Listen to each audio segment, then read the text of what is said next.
Today I'm going to show you how to master a take-home exam. By taking into account 6 factors, you should be able to perform at a higher level. Hi, this is Professor Bo Baez. Almost everyone in law school will experience a take-home exam, which I think is the most difficult type of exam to master. My first take-home exam was during my first semester of law school in torts. 48 hours of sleep deprivation, frustration, and consternation. Something about an accident on a lake involving a boat rental. Maybe I should add apparition to my list since the exam still haunts me. Inward, outward, upward. Today we are working on outward changes to propel you upward. Take-home exams come in all shapes and sizes. 8 hours, 12 hours, 24 hours, 48 hours, or even longer. The longest take-home exam I've ever given my students was 1 week. I thought I was helping them out, but instead I created a bunch of nervous wrecks as many of them tried to complete my take-home exam while working on their other finals. Step 1, location. Figure out where you want to complete the exam. You want to study in that room before you pick up the exam, as that's going to help you remember the material at a deeper level. Next, make sure the room is free from distractions and let everyone know you will generally be unavailable during this time. Also get comfortable if you work better that way.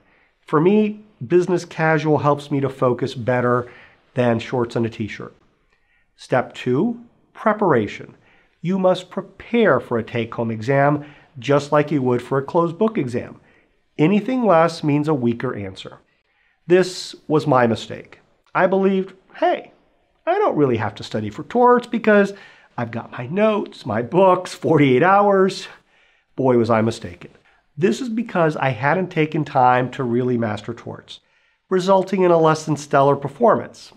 A B if I recall correctly, but that was an average grade at Georgetown. Step 3, administration. What are the rules for the exam? Can you talk to others? Can you reach out to the professor? Do you have to print out the exam and drop it off somewhere? Understand the rules and adhere to them.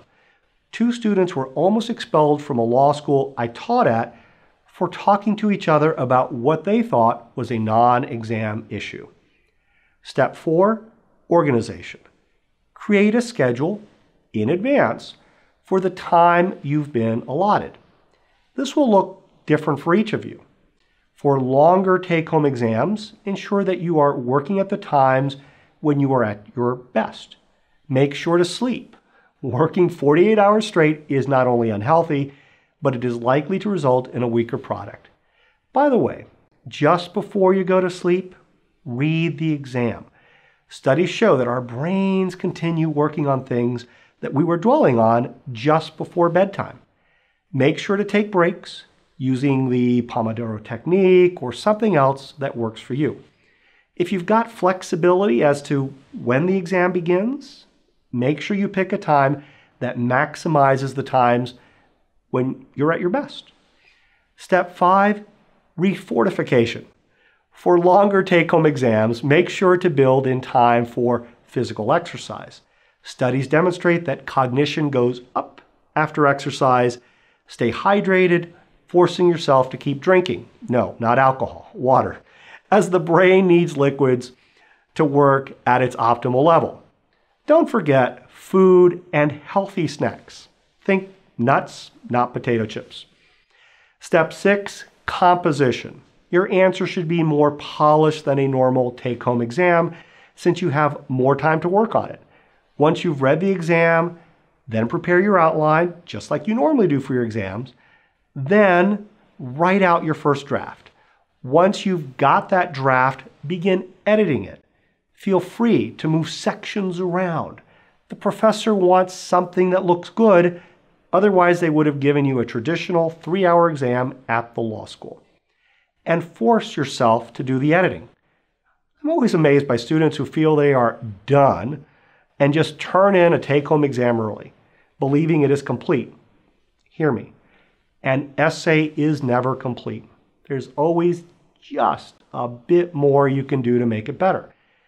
You have to decide, do you want a top grade or are you willing to settle because you just want to move on?